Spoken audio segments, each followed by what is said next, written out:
So you're interested in where India's economy is going. And rightfully so. Yeah, it's certainly been making headlines. It has been a lot of buzz about this whole, India's rise. Yeah, exactly. Is it really The next big thing. going to be an economic superpower? Or is it? All hype. Yeah. Well, that's what we're here to find out, right? That's what we're diving into. We're going deep into the data today. We've got reports, expert opinions, all that good stuff. Yeah, we're going to try to paint you the full picture. Cut through. Without the hype. All the noise. It's a fascinating picture, too. Yeah. Because it's not a simple story. Yo. This isn't just like India skyrocketing to the top. It's, Straight shot. yeah, it's more of a winding road. Okay. I like that analogy. Yeah. So where do we even begin with this Where do we start? winding road? Well, I think the first stop has got to be the growth that everyone's talking about. Yeah, everyone's talking about how quickly India's economy is growing. It's undeniable. What are the numbers actually saying? Yeah. So if you look at the GDP numbers, Okay. for the last quarter of 2023, India's economy grew by 8.4%, Wow. which is more than double the global average for the entire year before that. Wow. So they are outpacing everyone. Okay. Giants like the U.S., China. So are we done here? I mean, is that it Well, hold on. in India? There's a little bit more to the story. Okay. Because here's where we have to kind of adjust our lens a little bit and look at what's called per capita GDP. Per capita GDP. Yeah, because GDP growth, that's great. Okay. But what we really want to know is how much of that wealth, how much of that economic pie Right. is actually reaching the average person. Makes sense. And in India, that's where things get a little more complicated. Okay. So big GDP number, good, but not the whole story. Right. What's the per capita picture look like? So despite those really impressive growth numbers, India ranks 140th in the world for per capita GDP. 140th. 140th. That's shocking. Yeah, and to put that in perspective, Mexico's per capita GDP is 6 times higher. 6 times higher? 6 times higher than India. That's Yeah, it highlights this gap huge gap between Okay. the economy as a whole growing Right. and the reality for a lot of Indians. So how do they bridge that gap? That's the million-dollar question. Everyone always talks about India's population, right? Right. Young population being, The demographic dividend. yeah. Is that the key? It has the potential to be. Okay. You've got more than half of India's 1.4 billion people are under the age of 30. There's a lot of young people. It's massive. So that's a huge workforce, Right. raring to go full of energy. So it seems like that's a good thing, right? In theory, it's a recipe for incredible growth and innovation. Young, ambitious, tech savvy. Exactly. Yeah. Sounds good to me. But yeah, there's a big... Yeah. India is dealing with this paradox of high youth unemployment. Okay, that does seem a little bit counterintuitive, right? That- You've got this huge workforce, Yeah. and yet, And not enough jobs. what's going on there? So there's a few things at play. One of the big ones is this mismatch Yeah. between the skills that young people are getting in school Okay. and the skills that the market actually needs. Oh, so it's a skills gap. Yeah, it's like they're graduating with instruction manuals for a flip phone Ouch. when the world is using holographic communicators. So what did they do? Well, it's not about scrapping the entire education system, Right. but there needs to be a serious investment in what's called human capital. Human capital. Yeah, see this. You can have the shiniest, most expensive hammer in the world, Okay. but if you don't know how to use it, It's useless. it's just a paperweight. Yeah. So India needs to invest in its people, Okay. make sure they have the skills and the knowledge to actually compete. Compete in a global market. Exactly. So it's not just about building the roads and the bridges. It's about, It's about equipping the people to actually use those roads and bridges, right, building up that workforce. because otherwise you might have impressive buildings. But are people actually getting fulfilling, well-paying jobs? Right. And It's that's a recipe for not a recipe for long-term success. Exactly. So we've got a booming economy, but with some big question marks around who's actually benefiting Right. and whether they can actually get their workforce ready for the future. Yeah. What else should we be thinking about when we're looking at? Well, one thing that really stands out is investment, Okay. or actually the obstacles to investment. Okay. So India is attracting some investment. There's interest, Okay. but there are these bottlenecks. So I'm next. Like what? Like what's keeping investors from really going all in on India? Right. One of the big ones is India's Gross Fixed Capital Formation, Gross fixed capital. or GFCF for short. Don't let the jargon scare you. Okay. Basically, it's just a measure of how much a country invests back into its own growth. Okay. Think factories, machinery, infrastructure, all that stuff that creates the foundation for future prosperity. Okay. Got it. So how does India stack up when it comes to this? Not great, to be honest. Really? Yeah, if India was a company, it wouldn't be reinvesting its profits Okay. at the same rate as its competitors like China. Okay. In 2023, India's GFCF was only 29% of its GDP, compared to China's 43%. Okay, so they're making money, but not necessarily putting it back into the system. Yeah, that's a big difference. So what's holding them back from doing that? Well, that's where we get into the whole messy world of debt and credit, Okay. because businesses in India, both big and small, face these huge hurdles when it comes to actually accessing capital. So they need money to grow, to invest, to create jobs. Yeah. But it sounds like getting that money isn't easy. Not easy at all. So it's not just about attracting investment from overseas. It's about making sure that... Their own businesses can actually thrive. Right. And a big part of that is tackling this credit gap, Credit gap. especially for small and medium-sized enterprises, Okay. because those are really the backbone of the Indian economy. Oh. Right, the job creators. Exactly. But they're often stuck between a rock and a hard place. How so? They struggle to get loans from banks, Okay. or they face these sky-high interest rates that make it almost impossible to grow. Right, because high interest rates are like... Trying to run a marathon Yeah.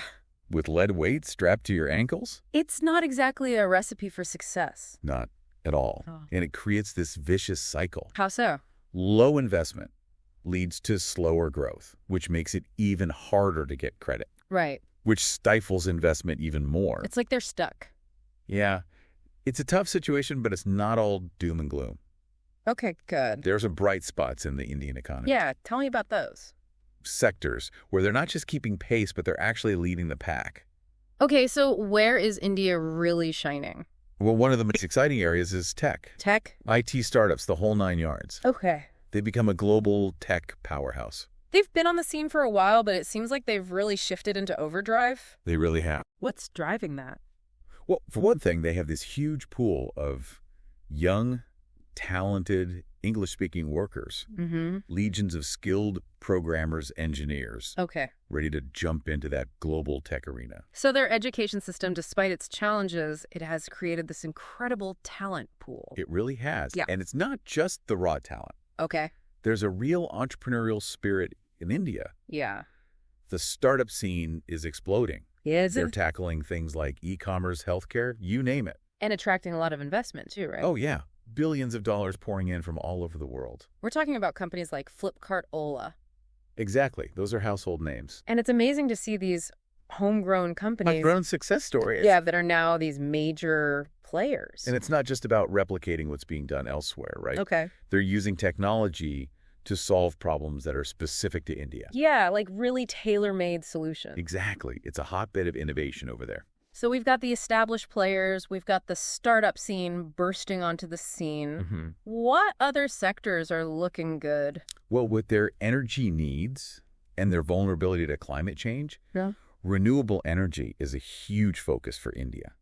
Yeah, that makes sense. I mean, with to a me. population that size, Yeah, going green isn't just a nice to have, it's a necessity. right. It's essential. Exactly. And they're making some impressive strides, Okay. especially in areas like solar and wind power. Okay. They've set these ambitious targets for increasing their renewable energy capacity. Yeah, it seems like the whole world is trying to figure out this renewable energy puzzle. It's a big one. So if India can be a leader there, that's huge. Absolutely. And it's not just about being environmentally responsible. Okay.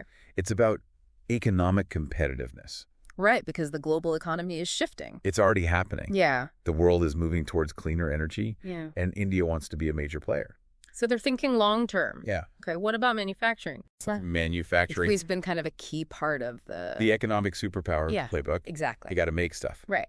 And India has definitely been making a push to beef up its manufacturing sector. Yeah, what was that initiative called again? Make in India. Make in India, right? It's a government-led initiative. Okay, and what's the goal there? Remind me. Essentially, they want to make India a global manufacturing hub. Uh-huh. So think smartphones, automobiles, electronics, all made in India. Ambitious. Very ambitious. So how's it going? Is it working? It's a mixed bag. to be honest. Okay. There have been some wins. Okay. Big international companies are setting up shop in India. Drawn by... Lower labor costs. Right. And that huge potential market. Makes sense. But it's not all smooth sailing. Yeah. There are still a lot of hurdles. Like what? A lot of what we've already talked about. Bureaucracy, infrastructure, bottlenecks, access to credit. Right. It's like they're trying to build a high-speed rail line when the roads leading to the station are still full of potholes. That's a great analogy. It's a work in progress. Yeah. The potential is there, but they've got to address those fundamental challenges. Okay, so we've got tech booming, renewable energy on the rise, and manufacturing showing promise, but still facing some speed bumps. Yeah, and it all kind of comes back to... It feels like a lot hinges on whether they can fix... Exactly. Can they address those underlying issues? Right. Because even with the most promising sectors, even with the best laid plans, if you don't have a skilled workforce, a supportive business environment, access to capital, it's like trying to win a race with your shoelaces tied together. You can have the best runners in the world, but if they trip at the starting line, it's all for nothing. It's a non-starter. So how do these big picture things that we talked about, the social and environmental factors, how do those play into this? They play a huge role. Okay. Let's start with the social side of things. We already mentioned income inequality. Right, which is a huge problem in India. It's persistent despite the economic progress. Right, and it's not just a social problem, right? No, it's an economic problem. Yeah, because if a big chunk of your population is stuck below the poverty line, they can't participate in the economy? Exactly. They're not buying goods. They're not starting businesses. Right. It's like trying to power a jumbo jet with a scooter engine. It's just not going to get you very far. Yeah, it's sustainable. No. And then you've got gender inequality. Okay. India has one of the lowest female labor force participation rates in the world. Wow. Think about that. That's a massive loss of potential talent and economic power. Yeah, it's like they're trying to win a tug of war with only half their team actually pulling the rope. That's a good way to put it. So empowering women isn't just... It's not just the right thing to do. Right, It makes economic sense. Yeah, so how do they fix that? Well, it's a complex issue. Yeah. Involves tackling deep-rooted cultural norms, improving access to education and job training, addressing safety concerns. So social progress and economic progress really do go hand in hand. They're two sides of the same coin. What about the environment? Right, the environment. How does that factor into India's economic future? That's a crucial question, because here's the dilemma. Okay. India needs rapid economic growth. To lift people out of poverty? Exactly. Create a better future. But that growth comes with an environmental cost. Often a very steep cost. Right. And it's like they're trying to outrun this pollution cloud that they're creating. Yeah, it's a powerful image, and it highlights this very real balancing act that India is facing. Right. So we're talking about air pollution, water pollution, which are literally choking their cities. They're threatening public health. Yeah. They're impacting worker productivity. Those images of Delhi are just... Yeah. They're hard to forget. It's a serious issue, and it's not just about the present, it's about the future. Right. Climate change is a huge... Rising sea levels, extreme weather events, water scarcity. It's a long list. All very real threats to India's economy. So they're in this race against time to grow their economy while mitigating the damage. Trying to decouple economic growth from environmental degradation. Which is a tough thing to do. It's incredibly difficult. No easy answers. It's a real balancing act. It is. Trying to make progress without how do you destroying everything in the process. How do you grow in a way that's actually sustainable? Exactly. And for people who are trying to understand India's economic future, where do we even begin? Like, how do we... It's a big question. Wrap our heads around all of this? It is, and I think one of the most important things is to move beyond these simple comparisons that we often hear. Like what? Well, everyone wants to compare India to China. Right. It's like the two economic titans racing for global dominance. Right. But those comparisons, while they're tempting, they can be really misleading. Okay, because just because they're both big, rapidly growing economies doesn't mean... they're the same. Right, they're at all. Very different. They have very different political systems, social structures, cultures. It's like comparing... Apples and oranges. Exactly. Yeah. Both fruit. Both fruit. Very different. Very different. Yeah, and just like those fruits, their paths to economic success are going to look really different. Okay. India is a democracy. Right. with all the complexities and the dynamism that entails. Okay. So their journey isn't going to be this like straight line. Right. It's going to be messy. There's going to be debate, dissent, course correction. So maybe instead of asking, will India become the next China, the question is... A better question. What will India become? Exactly what kind of economic power will they become? Right. On their own terms. On their own terms. I like that. Yeah, that's the question. And that's a question with... There's no easy answers. Right, and a question that I think all of us are going to be thinking about for years to come. Investors, policymakers, everyday people. Exactly, and it's a question that goes beyond the headline. The hype, right? And it forces us to really grapple with... To get into the weeds a little bit. Yeah, the complexities of India's economic reality. And that's what makes it so fascinating. It does. Because when you look beyond the surface, when you really start digging into the data, right, you realize that India's economic future is this story of contradictions. Okay. Immense potential. Yeah. But also really formidable challenges. We've covered a lot of ground in this deep dive. We have. We've talked about GDP growth. We've talked about inequality. We've talked about the environment. The environment, it's complex, it's messy. It's a story that's still being written. Exactly, and I think that's the perfect place to leave it. Yeah, if there's one thing we want our listeners to take away, is don't be afraid of the complexity. Right. Don't accept those easy answers. Don't shy away from the nuances. Ask the tough questions. Right, and just... stay curious. Stay curious, because I have a feeling this is not the last we're going to hear about. Oh, this is just the beginning. India's economic... The tip of the iceberg. Trajectory. Exactly. So, buckle up. Yeah, it's going to be a fascinating ride. It is.